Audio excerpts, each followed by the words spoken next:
तो अब जो है ये सेक्शन फार्मूला पर है ना।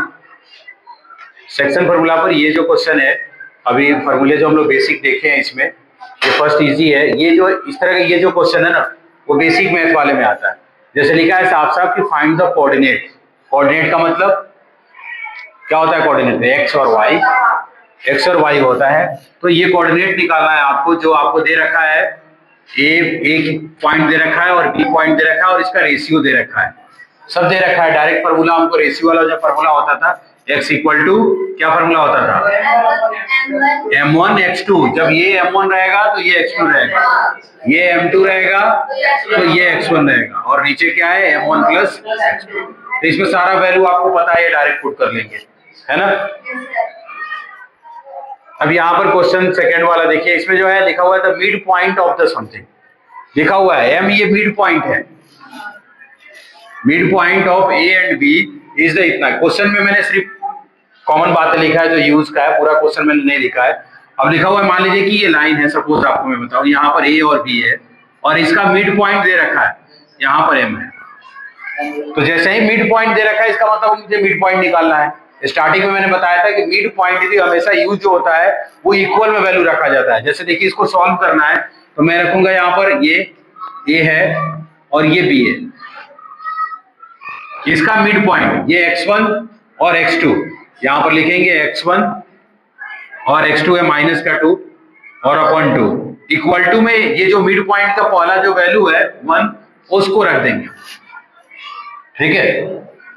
x का वैल्यू मैंने बताया था कि आपको x1 plus x2 divided by 2, जब ये डिवाइड कर रहे हैं तो जो मिड पॉइंट वाला का जो x की वैल्यू है वो इक्वल में रखेंगे, और जब इसका यूज करेंगे हम लोग फिर y1 plus y2 divided by 2 equal to, फिर हम लोग ये वाली वैल्यू रख लेंगे 2a प्लस।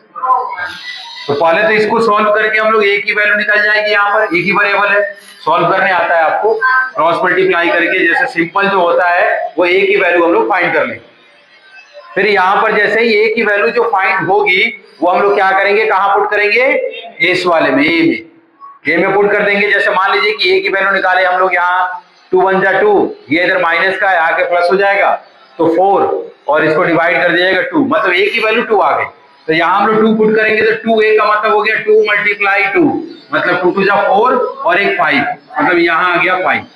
अब आप इसको क्रॉस मल्टीप्लाई सॉल्व कर दीजिएगा तो b का भी वैल्यू फाइंड हो जाएगा, है ना। तो यहाँ पर हमको क्वेश्चन में क्या निकालना था? a और b, निकल गया मिड पॉइंट का। नेक्स्ट है find the ratio of point, ये दे रखा है। देखिए यहाँ पर लिखा हुआ है कि रेशियो निकालना है इतना डिवाइडेड। अभी मैंने स्टार्टिंग में बताया था कि डिवाइडेड वाला जो होता है वो हमेशा क्या होता है? x और y की वैल्यू होती है। मतलब x जो हम लोग ये फॉर्मूला लिख रहे हैं ये है इसकी वैल्यू, और ये जो है y की वैल्यू। तो रेशियो निकालना है। रेशियो निकालने में मैंने क्या बताया था? रेशियो की जगह पर क्या रखते हैं? जब भी रेशियो निकालना होता है k:1, यानी m1 की जगह पर आपको k और m2 की जगह पर 1। अब देखिए इसका फार्मूला जब हम लोग ये यूज करेंगे यहाँ पर, तो x की जगह पर तो यहाँ 11 आ गया इक्वल टू m1, अभी मैंने बताया था m1 की जगह पर k हो जाएगा और m2 की जगह पर जो है आपको 1 हो जाएगा। तो m1 की जगह पर k है तो k मल्टीप्लाई, फार्मूला में क्या होता है? x2। अब आप इसमें देखिए ये x1, ये y1, ये x2 है ना 9, तो यहाँ पर जो है हमारा 9 आ गया, प्लस m2 की जगह पर क्या है? 1 मल्टीप्लाई x1 क्या है यहाँ पर? 15, और इधर क्या हो गया? k plus 1। अब आपको क्रॉस मल्टीप्लाई करके k की वैल्यू निकाल देनी। एज इट सेम जो है आपको इसी तरह आपको। अब इस वाले क्वेश्चन में हम लोग आ गए। इसमें देखिए ये लिखा हुआ है कि चारों पॉइंट दे रखे हैं, मतलब ये क्वाड्रिलेटर है तो चारों पॉइंट इसके दे रखे हैं, और इसमें एक जो है देखिएगा ये वाली वैल्यू, देखिए यहाँ पर क्या लिखा हुआ है? a,0, यहाँ पर क्या लिखा हुआ है? 4,b, मतलब हमको a और b की वैल्यू निकालनी है। तो अभी मैंने स्टार्टिंग में आपको बताया था कि जब भी क्वाड्रिलेटर में हो तो इस तरह के शेप में आए और a और b की वैल्यू निकालना है तो किसका फॉर्मूला यूज करते हैं? मिड पॉइंट का।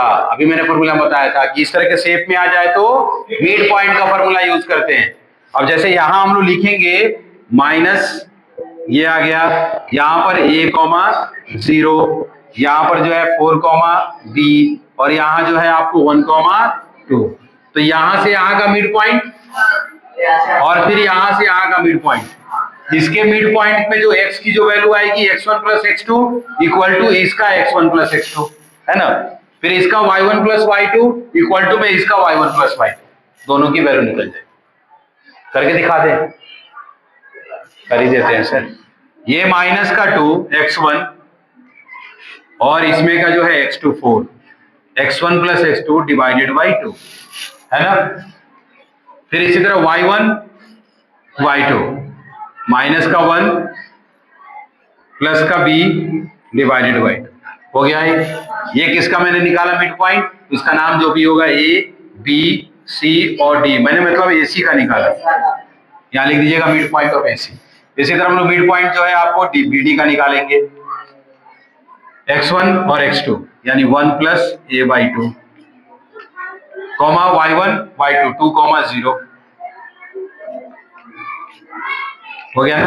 अब जब इक्वल में रखने की बात आई, इसका x वाला वैल्यू ये है और इसका x वाला वैल्यू ये है, ये दोनों को इक्वल में रख लेंगे हम लोग। यानी इक्वल में रखने का मतलब है कि यहाँ पर इसको सॉल्व कर लिया जाए, 4 में से 2 किया तो 2 और 2 को 2 से डिवाइड करेंगे तो 1, मतलब 1 इक्वल टू ये वाली value 1 plus a by 2, cross multiply करके निकाल लेंगे आप। सेम इसी तरह इसको, ये तो 0 प्लस करेंगे तो 2 रहेगा, 2 को 2 से काटेंगे तो 1 आ जाएगा, फिर इसके बराबर इक्वल में रख लेंगे हम लोग 1 और सॉल्व। ठीक है, तो हमेशा जो है मिड पॉइंट जो है आपको निकालने में इस तरह का आता है, तो कौन सा फॉर्मूला यूज किया जाएगा, मिड पॉइंट थ्योरम। ठीक है, ये बेसिक का है। अभी तो इसमें बहुत सारे 2-4 क्वेश्चन और बचे हैं। जैसे अब मैं बता दूं आपको एनसीईआरटी, बिल्कुल एनसीईआरटी का बुक का बना लीजिएगा क्वेश्चन। ये वाली जो क्वेश्चन है इसमें if A and B are the, ये वाला क्वेश्चन नंबर 8 एक्सरसाइज 7.2 का क्वेश्चन नंबर 8। ऐसे तो आपको 4 से लेके सारा बना लेना है, क्वेश्चन नंबर 4 से लेके 10 तक आपको सब बनाना है, लेकिन ये वाला जो क्वेश्चन है क्वेश्चन नंबर 8, इस पर आपको फोकस करना है। ठीक है, इसमें एक सर्कल वाला भी क्वेश्चन है, मिड पॉइंट ही थ्योरम। सर्कल में भी मिड पॉइंट थ्योरम लगता है। जैसे ये सर्कल है, ठीक है, यहां देखिए ये सर्कल है और सर्कल में जो है यहां पर मैंने लिख दिया x, y और इसका मिड पॉइंट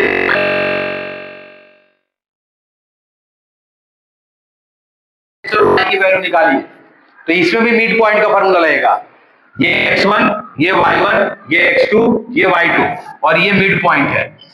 तो x1 प्लस x2 यानी x plus 4 divided by 2 equal to में ये 2, फिर ये y1 y2 divided by 2 equal to में ये, तो x और y की वैल्यू।